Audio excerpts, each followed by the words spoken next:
Hi hello friends, ಹೇಗಿದ್ದೀರಾ friends? ಇವತ್ತು ನಾನು ನಿಮ್ಮ ಜೊತೆ ಶೇರ್ ಮಾಡ್ತಾ ಇರೋದು ಇನ್ನೊಂದು ತುಂಬ ಈಸಿಯಾಗಿರುವಂತಹ ರೆಸಿಪಿ. ಅದು ಏನಂದರೆ ಈರುಳ್ಳಿ ಸೊಪ್ಪಿನ ವಡ. ಈರುಳ್ಳಿ ಸೊಪ್ಪಿನ ವಡ ಅಂತೂ ನೀವು ಇಷ್ಟರವರೆಗೆ ತಿಂದಿಲ್ಲ ಅಂದರೆ ಇವತ್ತಂತೂ ಈ ವಡ ನೋಡಿದ ಮೇಲೆ ನೀವು ಒಮ್ಮೆ ಟ್ರೈ ಮಾಡಲೇಬೇಕು. ತುಂಬಾ ಹೆಲ್ದಿಯಾಗಿರುವಂತಹ ಹಾಗೂ ಟೇಸ್ಟಿಯಾಗಿರುವಂತಹ ಈ ಈರುಳ್ಳಿ ಸೊಪ್ಪಿನ ವಡ ಹೇಗೆ ಮಾಡೋದು ಅಂತ ನಾನಿವತ್ತು ನಿಮ್ಮ ಜೊತೆ ಶೇರ್ ಮಾಡ್ತಾ ಇದ್ದೇನೆ. ನಿಮ್ಮ ಮಕ್ಕಳಿಗೆ, ವಯಸ್ಸಾದವರಿಗೆ, ದೊಡ್ಡವರಿಗೆ ಎಲ್ಲರಿಗೂ ಇಷ್ಟವಾಗುವಂಥ ಈ ಈರುಳ್ಳಿ ಸೊಪ್ಪಿನ ವಡ ನಾವು ಹೇಗೆ ಮಾಡೋದಂತ ಇವತ್ತು ನೋಡ್ಕೊಂಡು ಬರೋಣ. ಬನ್ನಿ ಫ್ರೆಂಡ್ಸ್, ವಿಡಿಯೋ ಸ್ಕಿಪ್ ಮಾಡ್ಕೊಳ್ಳದೆ ಫುಲ್ ನೋಡಿ. ಫಸ್ಟಿಗೆ ಒಂದು ಪಾತ್ರೆ ತಗೊಳ್ಳೋಣ. ಅದಕ್ಕೆ ಈಗ ಆ್ಯಡ್ ಮಾಡೋಣ ಈರುಳ್ಳಿ ಸೊಪ್ಪು. ಈರುಳ್ಳಿ ಸೊಪ್ಪನ್ನು ಈ ಥರ ಸಣ್ಣಗೆ ಕಟ್ಟಿಂಗ್ ಮಾಡಿ ವಾಶ್ ಮಾಡಿ ತಗೊಳ್ಳೋಣ. ಇದು ಅಂತೂ ಕಟ್ಟಿಂಗ್ ಮಾಡಲಿಕ್ಕೂ ತುಂಬಾ ಈಸಿ. ಈರುಳ್ಳಿ ಸೊಪ್ಪು ಯಾವಾಗಲೂ ನೀವು ಫ್ರಿಜ್ಜಲ್ಲಿ ಇಡೋದಾದರೆ ಈ ಈರುಳ್ಳಿ ಸೊಪ್ಪನ್ನು ವಾಶ್ ಮಾಡಿ ಇಡಬೇಡಿ, ಕಟ್ಟಿಂಗ್ ಮಾಡಿ ಇಡಿ. ಫ್ರಿಜ್ಜಿಂದ ತೆಗೆದ ಮೇಲೆ ವಾಶ್ ಮಾಡಿ. ಇಲ್ಲಿ ನೋಡಿ, ನಾನು ಆಗಿಂದಾಗಲೇ ಫ್ರೆಶ್ ಕಟ್ಟಿಂಗ್ ಮಾಡಿ ವಾಶ್ ಮಾಡಿ ಹಾಕಿದ್ದೇನೆ. ಈಗ ಅದಕ್ಕೆ ನಾನು ಆ್ಯಡ್ ಮಾಡ್ತಾ ಇದ್ದೇನೆ 2 ಚಮಚ ನಮ್ಮ ಮೆಣಸಿನ ಹುಡಿ ಹಾಗೂ ಅರ್ಧ ಟೀ ಸ್ಪೂನ್ ಅರಿಶಿನ ಹುಡಿ ಹಾಗೂ 1.5 ಸ್ಪೂನ್ ಜೀರಿಗೆ ಪುಡಿ, 1 ಸ್ಪೂನ್ ಕೊತ್ತಂಬರಿ ಹುಡಿ ಹಾಗೂ ಈ 2 ಮೀಡಿಯಮ್ ಸೈಜ್ ಟೊಮ್ಯಾಟೊ.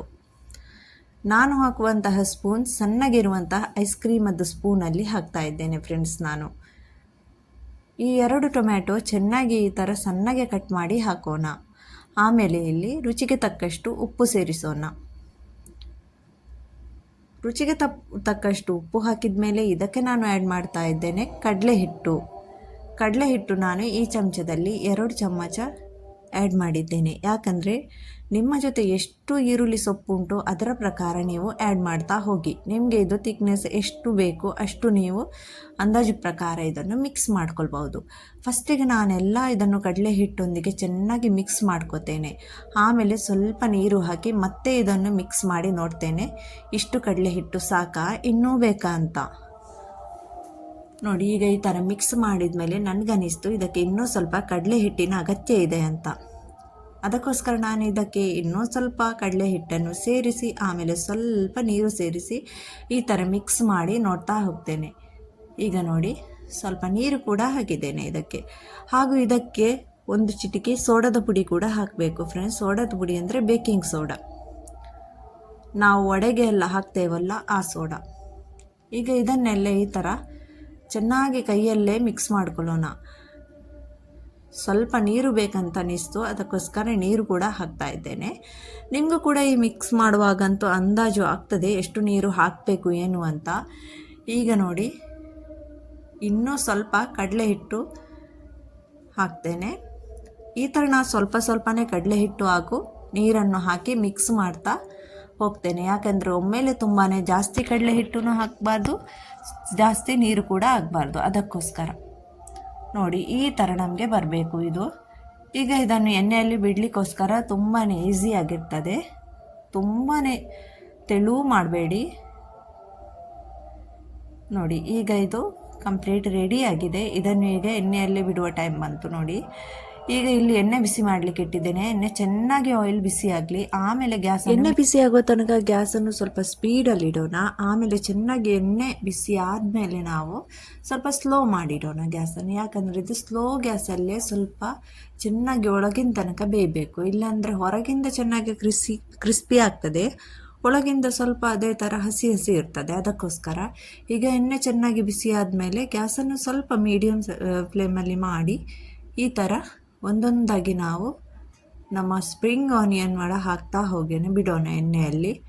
ನೋಡಿ, ಎಷ್ಟು ಚೆನ್ನಾಗಿ ನೀವು ಹಾಕುವಾಗನೂ ಕರೆಕ್ಟಾಗಿ ಆಗಿದೆ. ಜಾಸ್ತಿ ತೆಳುವೂ ಆಗಲಿಲ್ಲ, ದಪ್ಪನೂ ಆಗಲಿಲ್ಲ, ತುಂಬ ಚೆನ್ನಾಗಿ ಆಗಿದೆ. ನೀವು ಇದೇ ಥರ ಮಿಕ್ಸ್ ಮಾಡಿ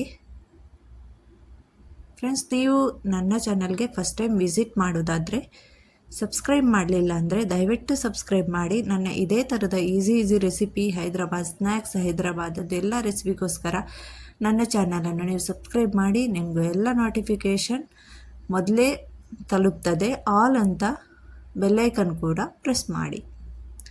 ಇಲ್ಲಿ ನೋಡಿ, ಈ ಥರ 2 ಸೈಡ್ ಚೆನ್ನಾಗಿ ಕಾಯಬೇಕು. ಒಂದು ಸೈಡ್ ಕಾಯ್ದ ಮೇಲೆ ಇನ್ನೊಂದು ಸೈಡ್ ಪಲ್ಟಿ ಮಾಡಿ ಹಾಕೋಣ ಈ ಥರ. ಈಗಂತೂ ಚೆನ್ನಾಗಿ ಕ್ರಿಸ್ಪಿ ಆಗಲಿ. ಇದು ಕಲರ್ ಅಂತೂ ತುಂಬ ಬ್ರೌನ್ ಆದಮೇಲೆ ತೆಗಿಬೇಕು ನೋಡಿ. ಈಗ ಅಂತೂ ರೆಡಿಯಾಗಿದೆ. ಇಷ್ಟು ಕಲರ್ ಬಂದರೆ ಸಾಕು. ಈಗ ಇದನ್ನು ಚೆನ್ನಾಗಿ ಎಣ್ಣೆ ಎಲ್ಲ ಚೆನ್ನಾಗಿ ಡ್ರೈ ಆದಮೇಲೆ ಈ ಥರ ಬೇರೆ ಒಂದು ಪಾತ್ರೆಗೆ ಹಾಕೋಣ. ಟಿಶ್ಯೂ ಪೇಪರಲ್ಲಿ ಹಾಕೋದಾದರೆ ಟಿಶ್ಯೂ ಪೇಪರಲ್ಲಿ ಹಾಕಿ. ನಾನು ಈ ಥರನೇ ಎಣ್ಣೆ ಎಲ್ಲ ಡ್ರೈ ಮಾಡಿದ್ದೇನೆ. ಟಿಶ್ಯೂ ಪೇಪರ್ಗೆ ಅಗತ್ಯ ಇಲ್ಲ ನನಗೆ. ನಾನು ಯಾವುದಕ್ಕೂ ಜಾಸ್ತಿಯಾಗಿ ಯೂಸ್ ಮಾಡೋದಿಲ್ಲ. ಜಾಸ್ತಿ ಆಯಿಲ್ ಅದಿದ್ದರೆ ಮಾತ್ರ ನಾನು ಟಿಶ್ಯೂ ಪೇಪರ್ ಯೂಸ್ ಮಾಡ್ತೇನೆ ಇದಕ್ಕೆ.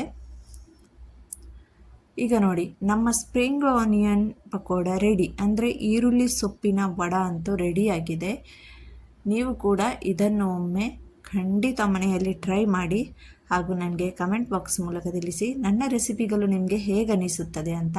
ಹಾಗೂ ನಿಮಗೆ ಇನ್ನು ಯಾವ ಥರದ ರೆಸಿಪೀಸ್ ಬೇಕು ಅಂತ ನನಗೆ ಕಮೆಂಟ್ ಮೂಲಕ ತಿಳಿಸಿ. ಖಂಡಿತ ನಾನು ಶೇರ್ ಮಾಡಲಿಕ್ಕೋಸ್ಕರ ಟ್ರೈ ಮಾಡ್ತೇನೆ. ನಾವಿನ್ನು ಸಿಗೋಣ ನೆಕ್ಸ್ಟ್ ವಿಡಿಯೋದಲ್ಲಿ ಇನ್ನೊಂದು ಒಳ್ಳೆ ರೆಸಿಪಿ ಜೊತೆ. ಅಲ್ಲಿ ತನಕ ಟಾಟಾ ಬಾಯ್, ಟೇಕ್ ಕೇರ್.